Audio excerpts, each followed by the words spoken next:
Bab 267. Aku akan memberimu satu kesempatan terakhir untuk mengatakan yang sebenarnya. Tolong jangan salahkan aku atas apa yang akan terjadi padamu jika kamu menolak untuk memberitahuku apa yang terjadi, Zeke memperingatkan. Jonas, bagaimanapun juga, berasal dari pinggiran. Zeke mengintimidasinya. Dia belum pernah mengalami situasi seperti itu sebelumnya. Karena itu, dia memutuskan untuk mengatakan yang sebenarnya. Baik. Aku akan memberitahumu apa yang terjadi. Seseorang bernama Forrest mendekati saya baru-baru ini. Dia menjanjikan saya hadiah 50.000. Yang harus saya lakukan hanyalah memikat Anda ke desa kami.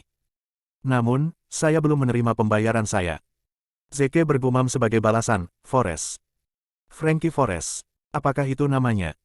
Zeke meraih teleponnya dan menunjukkan Jonas foto Frankie. Jonas mengangguk penuh semangat. Ya, ini dia. Dia orangnya. Zeke menghela napas panjang dan bergumam pada dirinya sendiri, aku pasti terlalu penyanyang saat itu. Kupikir itu sudah cukup sebagai pelajaran untuknya. Namun, sepertinya sebaliknya. Lupakan saja. Aku akan menyingkirkan orang-orang seperti dia sekali dan untuk selamanya di masa depan. Jonas membuka pintu mobil, mencoba melarikan diri. Namun, Zeke melemparkan pukulan ke arahnya, membuatnya tidak sadarkan diri segera. Dia menendang Jonas keluar dari mobil dan memanggil Darren.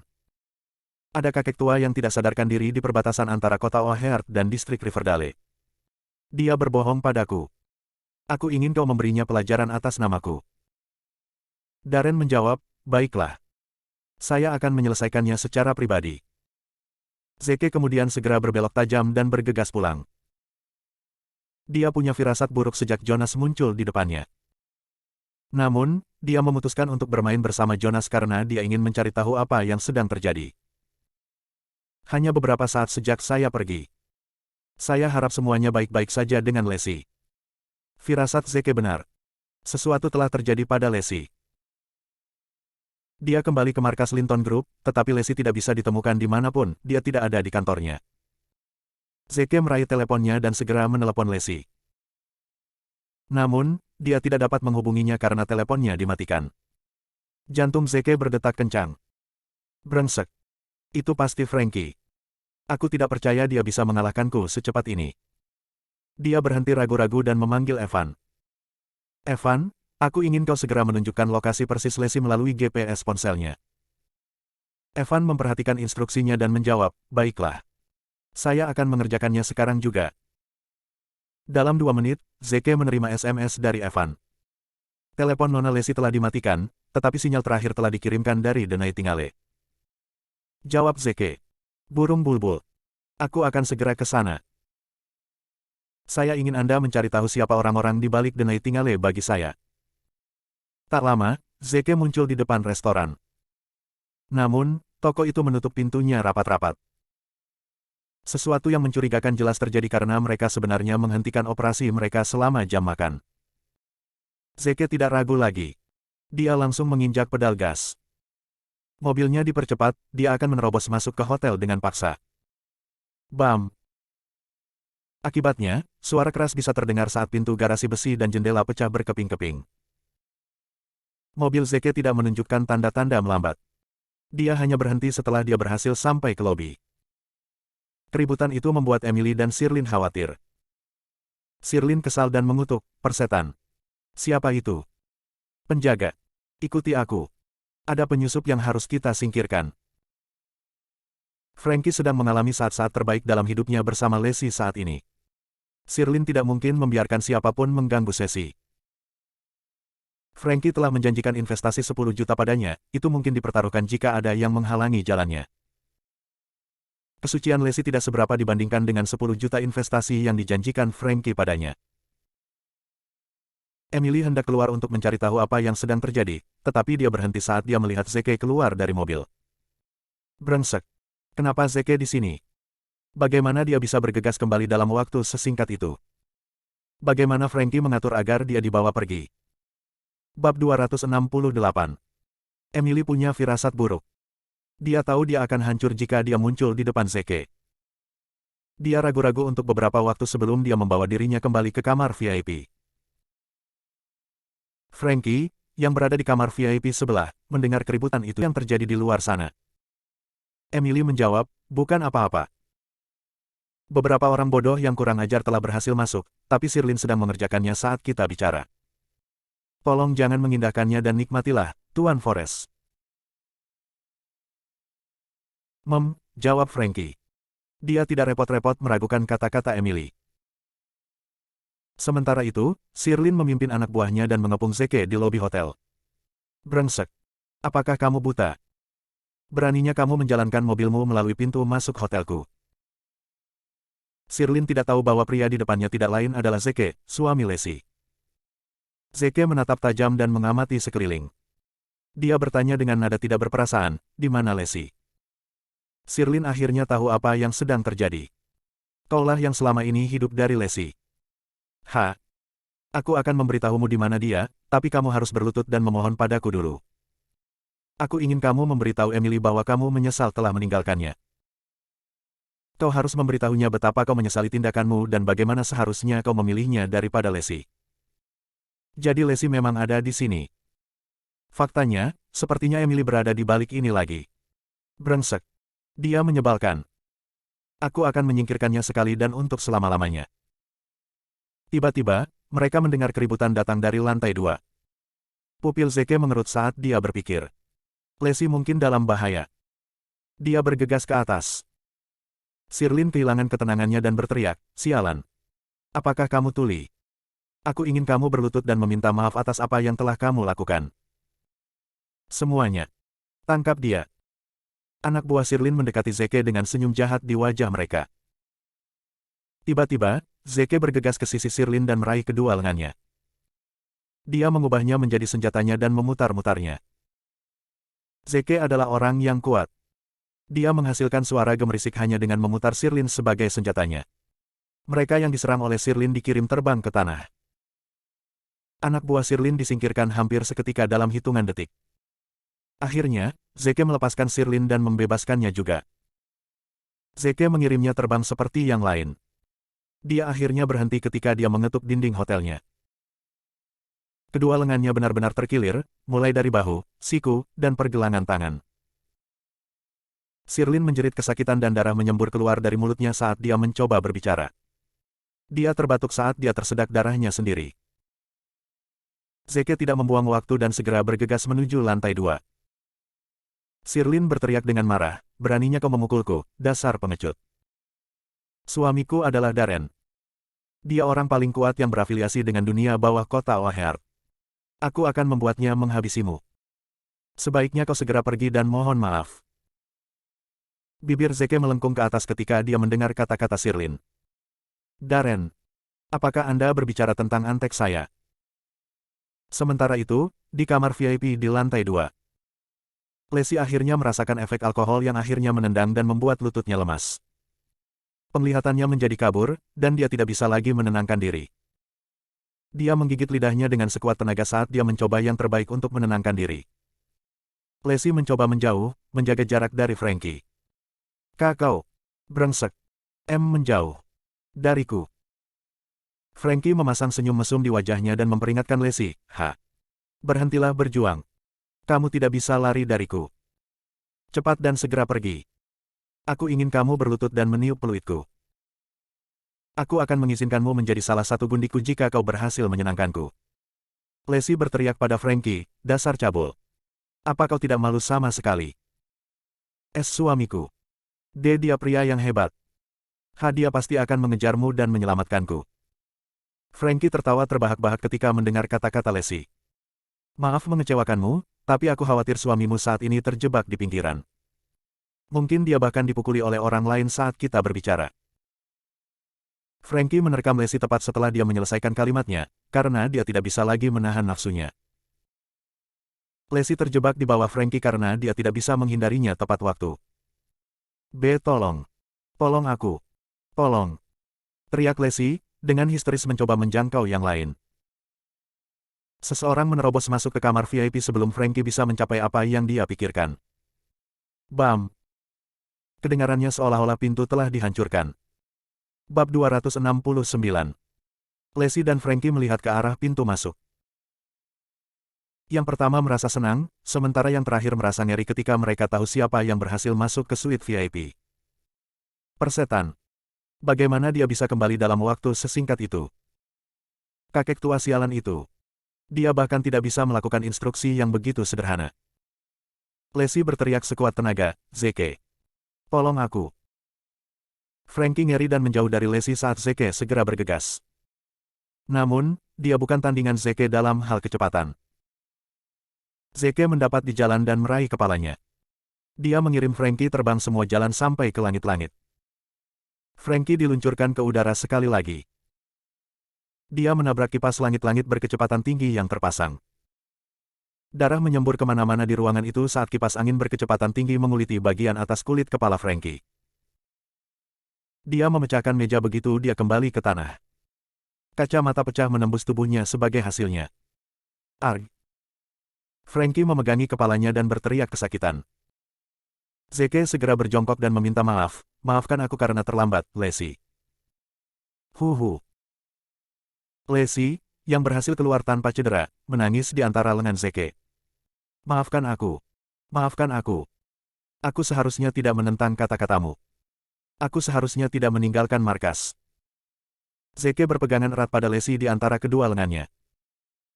Shirley segera bergegas bersama anak buahnya. Dia sangat marah ketika dia melihat pemandangan di depannya. Frankie sebenarnya telah dipukuli habis-habisan oleh Zeke di wilayah kekuasaannya. Dia yakin investasi yang dijanjikan Frankie padanya akan hilang.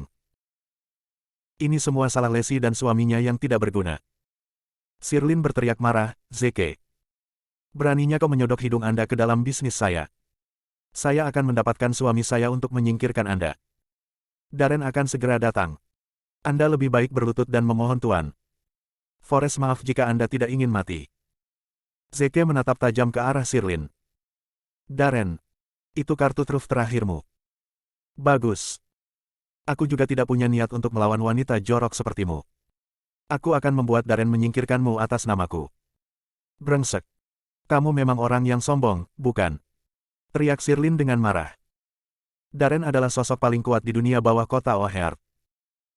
Kudengar kau berafiliasi dengan mereka yang berasal dari dunia bawah juga, tapi aku yakin kau hanya karakter yang tidak penting.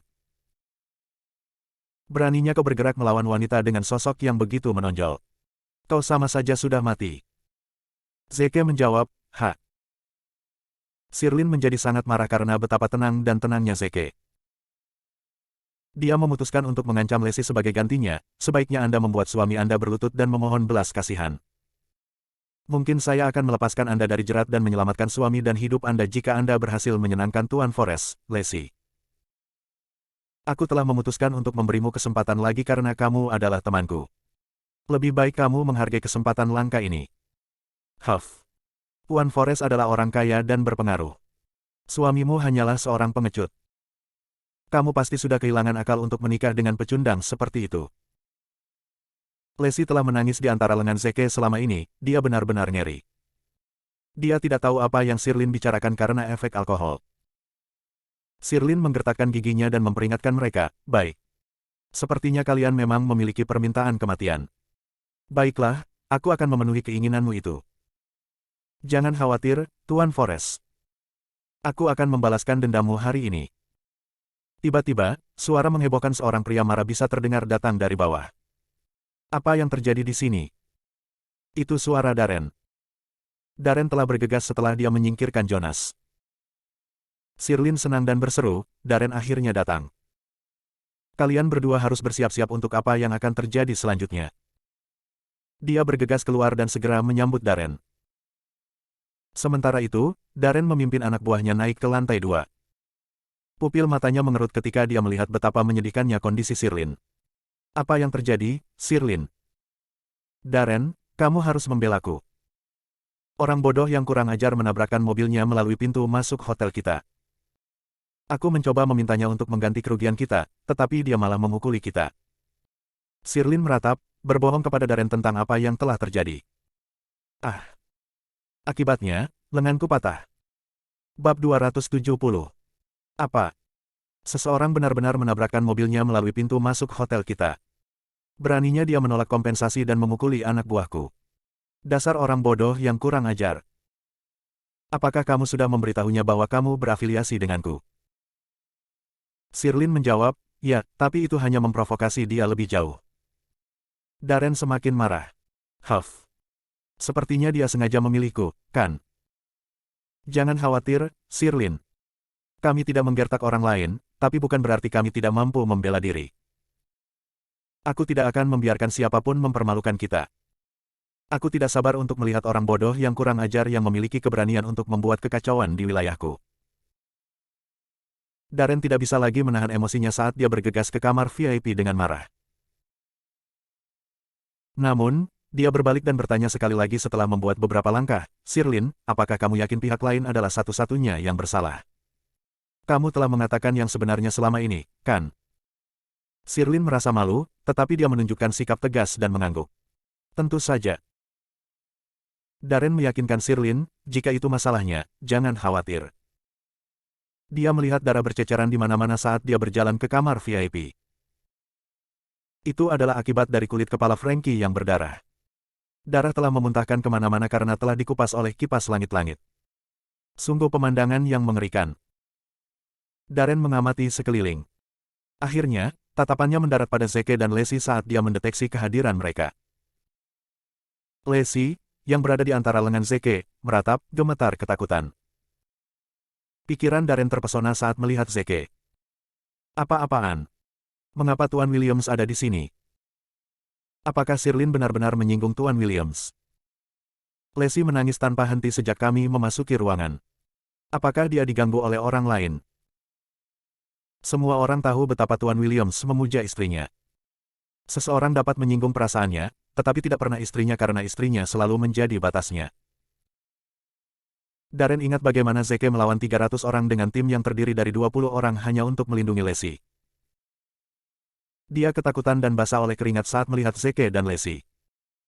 Sirlin bergegas mendekat dan berteriak histeris, Darren. Pasangan kurang ajar itu yang berada di balik ini. Cepat dan singkirkan mereka. Huff. Lacey, saatnya bagimu untuk berdebar. Di luar dugaan Sirlin, dialah yang ditampar wajahnya oleh Darren. Tutup mulutmu, jalang. Darren habis-habisan dengan semua yang dia punya. Sirlin berputar-putar sebelum dia jatuh ke tanah. Arg. Sirlin menutupi wajahnya dan menatap Darren dengan tidak percaya. Darren, kenapa? Kenapa kamu memukulku? Kenapa kamu menamparku karena pasangan terkutuk itu? Sialan. Menamparmu. Aku akan menghabisimu dan mengirimmu ke neraka hari ini. Darren menendang Sirlin sekali lagi dengan sekuat tenaga. Kamu pikir kamu siapa? Beraninya kamu menyinggung Tuan Williams. Sirlin tercengang ketika dia mendengar kata-kata Darren. Tuan Williams. Siapa itu? Darren berhenti membuang-buang waktunya dengan Sirlin. Dia bergegas ke sisi Zeke dan segera membungkuk. Tuan Williams, saya minta maaf. Sepertinya bawahan saya telah menyebabkan banyak masalah bagi Anda. Sayalah yang bersalah karena tidak mendisiplinkannya. Jangan khawatir. Saya pasti akan menyingkirkannya. Dia untuk membalaskan dendammu hari ini. Zeke menatap tajam dan berteriak dengan marah, berlutut. Berdebar. Darren bergidik dan langsung berlutut. Dia merasa lemah dan ngeri. Zeke bertanya, aku telah mendidikmu menjadi dirimu yang sekarang, tapi aku tidak pernah sekalipun membiarkanmu memanfaatkan posisimu dan menyakiti orang lain, kan? Apakah ini cara Anda membalas budi? Apakah Anda yakin ini cara Anda memimpin orang-orang yang telah menaruh kepercayaan mereka pada Anda? Darren menjawab dengan suara bergetar, Tuan Williams, aku minta maaf. Aku yang harus disalahkan. Sirlin selalu belajar di luar negeri. Dia baru kembali beberapa hari yang lalu. Aku tidak tahu karakter seperti apa yang dia miliki. Karena itu, aku menempatkannya sebagai penanggung jawab hotel khusus ini untuk mengamatinya. Zeke bertanya sekali lagi, apakah itu berarti kamu tidak pernah bertemu dengannya hari ini?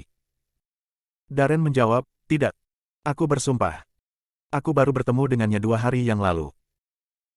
Dia sebenarnya salah satu siswa miskin yang pernah saya asuh. Kami selalu berkomunikasi melalui surat, tidak pernah dalam kehidupan nyata sebelumnya. Mungkin dia jatuh cinta padaku karena bantuan yang kuberikan padanya selama bertahun-tahun. Itu pasti alasan mengapa dia kembali ke sisiku begitu dia kembali. Bab 271 Zeke akhirnya kembali tenang ketika mendengar penjelasan Darren. Huff. Kamu sebaiknya mengatakan yang sebenarnya. Kamu sebaiknya tidak membiarkan anak buahmu menggertak orang lain di depan umum. Aku tidak akan membiarkanmu lolos jika aku mengalami kasus seperti itu. Jangan khawatir, Tuan Williams. Saya telah mengatakan yang sebenarnya selama ini. Meyakinkan Darren. Zeke kemudian menjawab, baik. Aku akan memaafkanmu, tapi bukan Sirlin, karena dia sebenarnya telah mencoba bergerak melawan istriku. Aku tidak akan pernah memaafkan wanita bodoh seperti dia. Darren tahu apa yang sedang dilakukan Zeke dan meyakinkannya, jangan khawatir, Tuan Williams. Saya pasti akan membalaskan dendam Nona Lacey. Dia bangkit dan bergegas menuju Sirlin dengan cara yang mengintimidasi. Niat membunuh yang kuat dapat dideteksi datang darinya. Sirlin tercengang dengan pergantian drastis peristiwa itu. Suami Lacey yang tidak berguna benar-benar memerintah Darren. Itu berarti Zeke adalah orang yang memerintah dunia bawah kota O'Hare. Darren hanya anteknya. Sirlin merasa sedih, marah, dan tidak puas pada saat yang bersamaan. Mengapa? Mengapa Lacey diberkati dengan penampilan yang lebih baik? Kenapa dia bisa menikah dengan pria yang luar biasa? Darren memperingatkan Sirlin dengan acuh tak acuh, kamu seharusnya tidak menyinggung Mes. Lacey sejak awal. Aku akan mematahkan tanganmu sebagai balasan atas apa yang telah kau lakukan.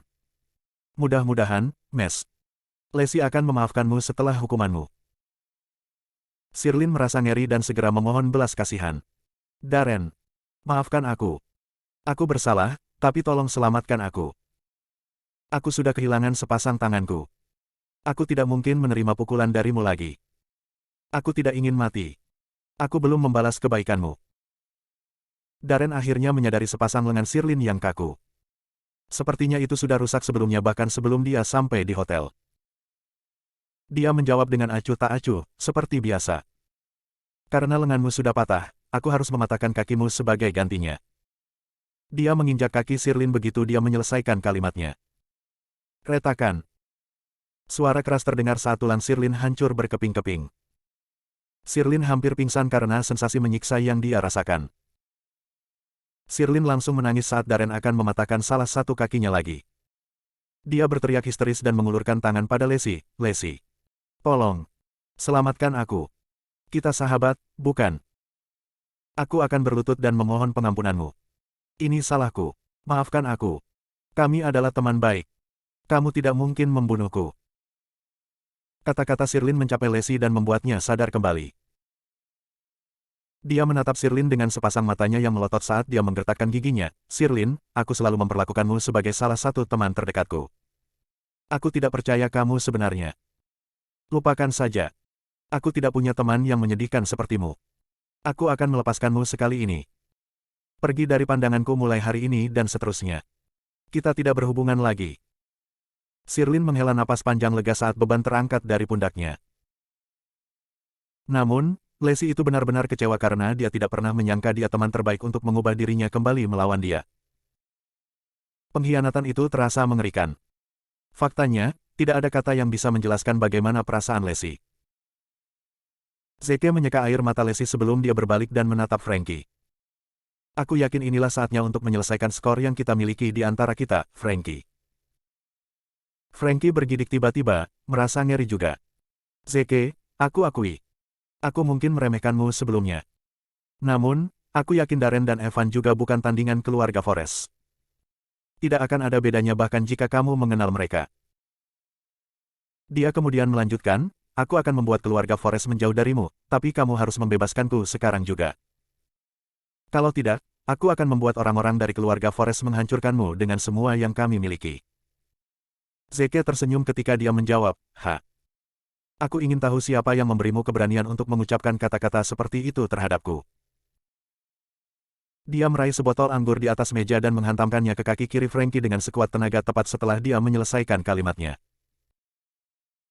Sekali lagi, suara tulang yang retak disertai dengan suara botol yang pecah berkeping-keping bisa terdengar di kamar VIP. Itu bergema di benak semua orang berulang kali. Arg! Frankie berteriak kesakitan sambil memegangi kakinya yang patah. Zeke! Kau ditakdirkan. Selesai sudah. Keluarga Forest tidak akan pernah memaafkanmu setelah apa yang kau lakukan padaku. Zeke mengangkat bahu acuh tak acuh. Ayo saya dengan semua yang Anda miliki. Aku memberimu kesempatan untuk menjangkau keluarga Forest sekarang. Bab 272. Frankie meraih teleponnya dan menelepon. Ayah. Tolong aku. Tolong. Zeke akan membunuhku. Cepat dan hentikan dia. Baiklah. Aku akan menyalakan pengeras suara dan menghubungkanmu segera. Frankie melanjutkan untuk mengaktifkan speaker teleponnya. Suara pria yang marah terdengar dari ujung telepon yang lain. Dengarkan aku, Zeke. Aku ayah Frankie, salah satu konglomerat papan atas distrik Riverdale dan pemimpin keluarga Forest, Gavin Forest. Aku memberimu kesempatan lain untuk mengirim Frankie kembali kepada kami. Kalau tidak, aku akan menggunakan semua sumber dayaku untuk menghancurkanmu. Zeke menjawab dengan nada tidak berperasaan, bagaimana jika aku menolak? Gavin berteriak histeris, dasar bodoh yang sombong. Aku memperingatkanmu. Jika kamu berani melakukan gerakan lain melawan Frankie-ku, aku akan membawa orang-orangku dan menyerang kota O'Hare segera. Retakan. Tiba-tiba, Zeke mengangkat kakinya dan menginjak kaki Frankie yang lain, mematahkan salah satu kaki Frankie yang lain. Zeke memprovokasi, aku mematahkan kedua kakinya. Aku akan menunggumu di kota O'Hare. Jangan ragu untuk menyerang kota dengan orang-orangmu. Gavin, yang berada di ujung telepon, tetap diam ketika dia mencoba mengatur napas. Dia benar-benar tercengang karena dia telah mengancam Zeke dengan seluruh keluarga Forest. Namun, Zeke tidak tampak sedikit terintimidasi, dia benar-benar mematahkan kaki Frankie di depan Gavin.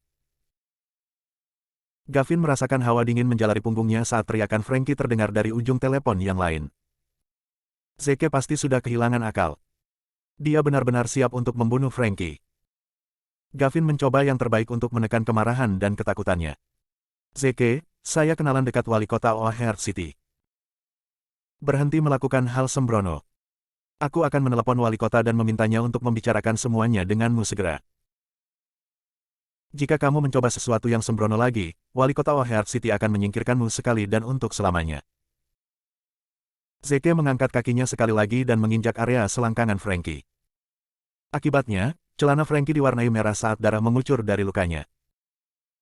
Dia pingsan hampir seketika karena pengalaman menyiksa dia merasa. Zeke memberitahu Gavin, aku juga sudah menyingkirkan penis Frankie. Mengapa Anda tidak meminta wali kota untuk segera datang? Mari kita lihat apakah dia bisa menyingkirkan saya untuk selamanya. Orang di seberang telepon terdiam. Rasanya seolah-olah badai sedang terjadi di benak Gavin. Gavin tidak bisa mempercayai telinganya. Dia telah memanfaatkan wali kota O'Hare City, namun Zeke tidak menunjukkan tanda-tanda ketakutan.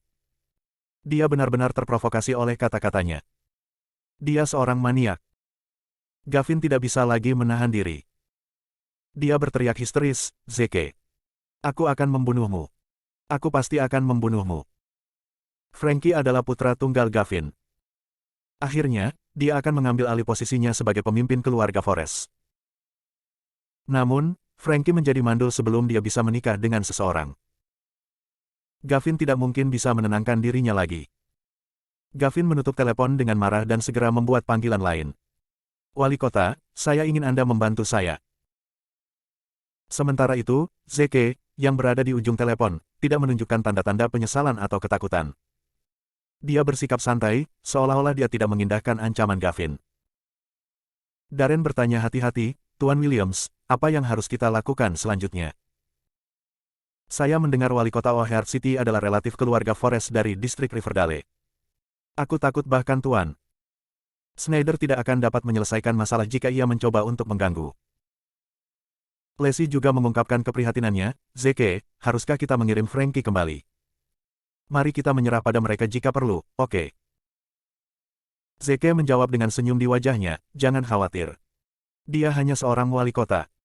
Aku akan menjatuhkannya dan menyingkirkannya jika perlu. Darren tidak bisa menahan tawanya. Dia wali kota yang aneh.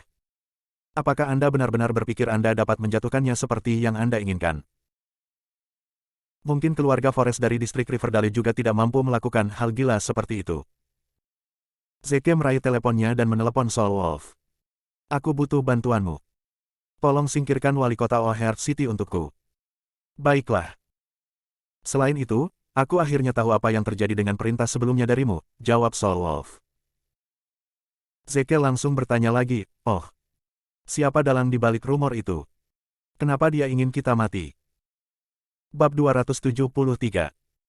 Serigala Tunggal menjawab, ini Hades. Yang dari ibu kota. Dia melanjutkan, Hades adalah tokoh dunia bawah paling terkemuka yang memerintah seluruh Rivermouth.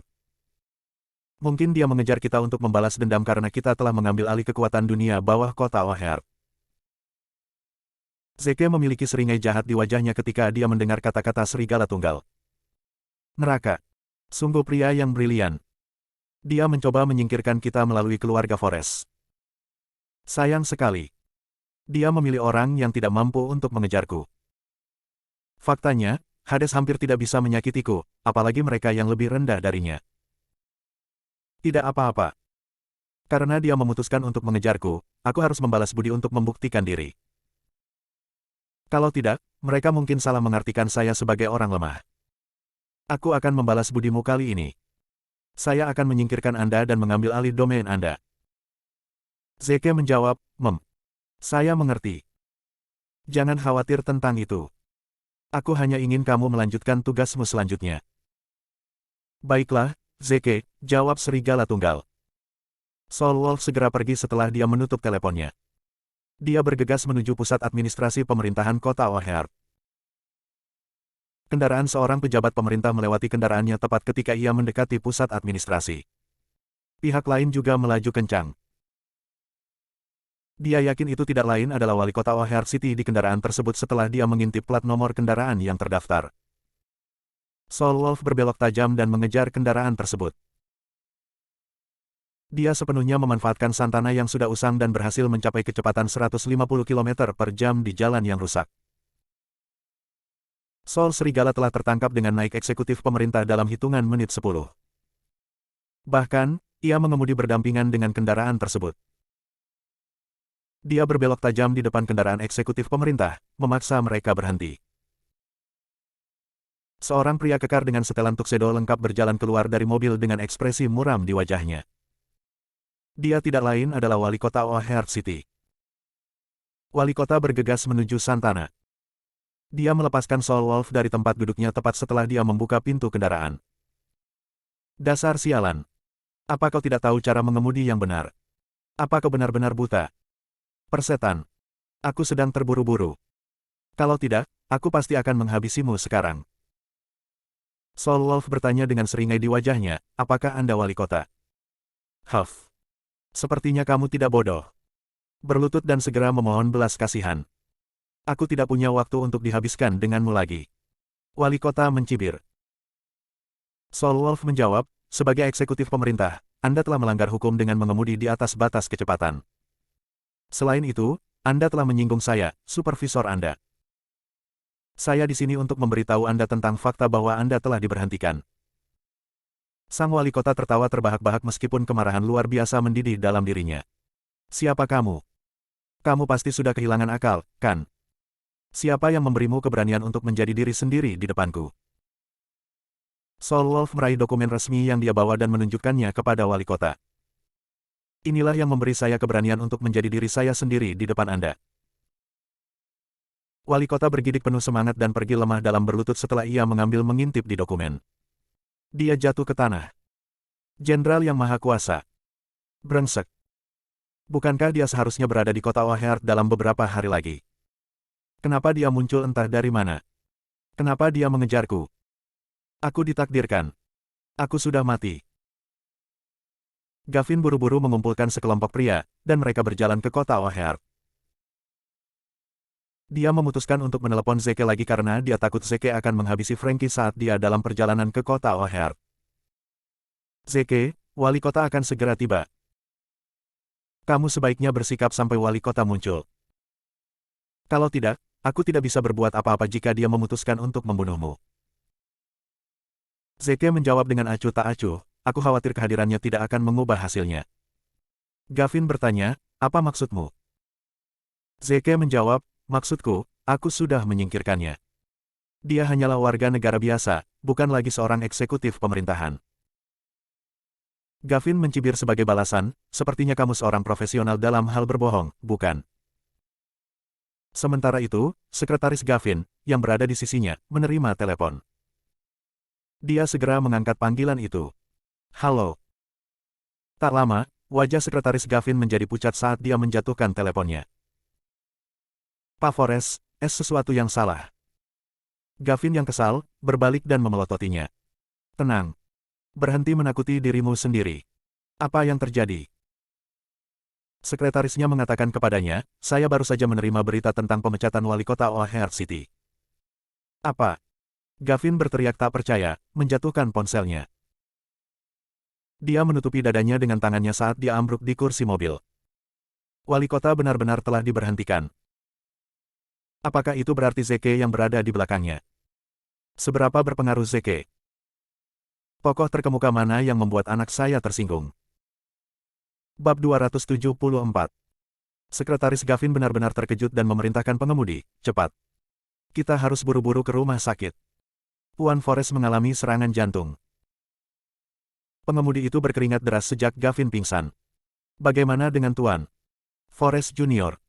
Dia masih menunggu kita. Sekretaris itu menyarankan, lupakan saja. Saya akan membawa Tuan Forrest ke rumah sakit. Saya ingin Anda pergi dan menyelamatkan Tuan Forrest Junior. Sementara itu, baik Leslie dan Darren, terkejut ketika mereka mengetahui apa yang terjadi. Dengan serius. Yang diperlukan untuk memberhentikan wali kota O'Hare City hanyalah perintah dari Zeke. Bagaimana? Seberapa mampu dan berpengaruhnya Zeke? Zeke menginstruksikan, Darren. Aku ingin kamu bersiap-siap dalam 2 hari. Kita akan menuju ke distrik Riverdale dan mengambil alih pasukan dunia bawah dalam 2 hari. Distrik Riverdale selalu menjadi wilayah kekuasaan Hades. Zeke telah mengambil keputusan dan memutuskan untuk bergerak melawan Hades. Dia ingin Hades mengejarnya. Dia tidak mungkin menyingkirkannya jika Hades tidak menyinggung perasaannya. Oleh karena itu, Zeke memutuskan untuk mengatur Hades. Darren akhirnya kembali sadar. Zeke memang orang berpengaruh di kota O'Hare, tetapi apakah pengaruhnya meluas keluar kota O'Hare, sampai ke distrik Riverdale? Darren tidak bisa tidak berpikir bahwa Zeke menjadi penuh dengan dirinya sendiri. Zeke bangkit dan menahan Leslie di antara kedua tangannya. Ayo pergi, Leslie. Leslie mengangguk dan meringkuk di antara lengan Zeke. Darren menghentikan Zeke tepat ketika dia hendak keluar dari hotel. Tuan Williams, saya dengar Anda sedang mendirikan Linton Group. Makanan dan minuman adalah bagian dari usaha grup, kan? Aku akan mempersembahkan denai tingale kepadamu. Tolong gabungkan itu sebagai bagian dari Linton Group. Semua urusan dunia bawah membuatku sibuk akhir-akhir ini. Aku tidak punya waktu untuk mengelola denai tingale sendirian. Zeke mengangguk. Aku akan meminta seseorang untuk berurusan denganmu segera. Summer, manajer umum Grand Millennium Hotel, adalah orang yang bertanggung jawab atas usaha makanan dan minuman Linton Group. Zeke akan meminta Summer menangani prosedur yang diperlukan terkait pengambil alihan itu. Darren menunjuk Frankie dan bertanya, Tuan Williams, apa yang harus kita lakukan dengannya? Buka dia telanjang dan buang dia segera. Perintah Zeke. Baik. Jawab Darren. Tindakan seperti itu berarti Zeke akan segera secara resmi berperang melawan keluarga Forrest. Keluarga hutan telah menjadi salah satu konglomerat teratas di distrik Riverdale selama beberapa dekade terakhir. Darren khawatir. Mau tak mau dia bertanya-tanya apakah Zeke benar-benar mampu menyingkirkan mereka untuk selamanya. Shirley meringkuk di sudut dengan mata melebar saat dia menatap Zeke dengan tak percaya. Suami Leslie terlalu kuat. Dia bukan hanya pemimpin dunia bawah. Dialah yang memerintah di atas segalanya. Sialan, Emily. Beraninya kau berbohong padaku. Betul sekali. Di mana Emily? Dia tidak terlihat dimanapun sejak awal permusuhan ini. Shirley akhirnya menyadari bagaimana Emily memanfaatkannya untuk disalahkan atas namanya. Dia menyesali tindakannya karena dia seharusnya menyanjung Leslie daripada Emily. Darren terus menelanjangi Frankie sementara Shirley tenggelam dalam pikirannya. Darren menyingkirkan Frankie dan membuangnya di jalan acak di dekatnya. Frankie masih belum sadarkan diri terlepas dari apa yang telah dia alami. Dia telah dibuat tidak sadarkan diri karena sensasi menyiksa yang dia rasakan ketika dia kehilangan kakinya dan kemampuannya untuk menghasilkan keturunan. Kulit kepalanya telah terkelupas oleh kipas langit-langit juga. Kehadiran seorang pria telanjang di antah berantah menarik perhatian banyak orang yang lewat. Para penonton mengepung Frankie, menyebabkan kemacetan lalu lintas sebagai akibatnya. Armada mobil diblokir oleh para penonton. Armada mobil itu tidak lain adalah orang-orang yang dikumpulkan Gavin. Namun, Gavin bukan bagian dari armada lagi karena sempat dilarikan ke rumah sakit karena kondisi jantungnya. Pemimpin armada itu adalah sopirnya, Samuel. Samuel menjadi cemas dan membunyikan klakson berulang kali, tetapi para penonton menolak untuk menyingkir. Dia sedang berpacu dengan waktu, karena Frankie akan sangat terancam seiring berjalannya waktu. Dia tidak bisa lagi menjaga ketenangannya dan menginjak pedal gas, mencoba menerobos para penonton. Para penonton memarahinya ketika Samuel benar-benar menabrakkan mobilnya dan memaksa melewati mereka tanpa ragu-ragu. Akhirnya, dia berhasil melewati para penonton. Dia disambut oleh seorang pria telanjang di tengah jalan. Samuel tidak tahu bahwa pria telanjang itu tidak lain adalah Frankie karena punggung Frankie menghadapnya. Dia berkeringat deras karena dia sangat cemas. Sialan. Benar-benar kutukan. Mari kita abaikan dia. Segera lewati dia. Samuel mengira pria telanjang itu sudah mati. Akibatnya, dia melewati sepasang kaki Frankie karena dia terburu-buru. Namun, suara yang familiar berteriak saat mobil mereka berhasil melewatinya. Arg! Kakiku! Bab 275. Samuel tercengang dan berpikir sendiri. Kedengarannya seperti Tuan Forrest Junior. Apakah itu berarti dia ada di dekatnya? Samuel turun dari mobil untuk segera memeriksa keadaan sekitar. Dia masih bisa mendengar suara Frankie saat dia mencoba mencari bantuan berulang kali. Kakiku. Sakit. Selamatkan aku. Jantung Samuel berdetak kencang ketika dia melihat ke arah suara itu. Pemilik suara itu tidak lain adalah pria telanjang di tengah jalan. Apa-apaan? Apakah itu berarti Tuan Forrest Junior adalah pria telanjang itu? Samuel hampir putus asa ketika dia tahu apa yang sedang terjadi. Dia bergegas untuk memeriksa pria telanjang itu. Itu dia. Ini Tuan Forrest Junior. Dia telah ditelanjangi dan dibuang. Aku juga tidak sengaja menabraknya. Samuel merasa tertekan tiba-tiba. Sementara itu, para penonton akhirnya mengetahui identitas pria telanjang itu. Dia tidak lain adalah Frankie. Hah? Bukankah itu Tuan Forrest Junior? Tuan Forrest Junior. Serius? Apakah Anda berbicara tentang salah satu dari keluarga Forrest, konglomerat teratas distrik Riverdale? Duh. Apakah Anda tahu keluarga Forrest lain selain dari distrik Riverdale? Pikiran para penonton terpesona. Astaga. Keturunan dari keluarga terkemuka telah dipukuli sampai mati. Siapapun yang melakukan ini tidak repot-repot menahannya. Maksudku, bahkan sopirnya juga menabraknya. Ini pasti akan segera menjadi berita utama. Keluarga Forrest menjadi viral dalam semalam. Keturunan konglomerat papan atas distrik Riverdale telah dihajar habis-habisan dan menjadi tidak subur selama sisa hidupnya. Dia telah ditelanjangi sebelum dibuang di tengah jalan. Sopirnya juga tidak sengaja menabraknya. Keluarga Forrest telah sangat dipermalukan dan berubah menjadi lelucon atas apa yang telah dialami Frankie. Sementara itu, semua orang memperhatikan bakat pemberontakan yang disebut Zeke. Siapa si Zeke? Kartu truf macam apa yang dia miliki? Yang memberinya keberanian untuk bergerak terhadap seseorang dari keluarga Forrest. Gavin telah dihidupkan kembali setelah serangkaian operasi. Namun, dia hampir tidak bisa tetap tenang dan hampir mengalami serangkaian serangan jantung ketika dia mendengar berita itu.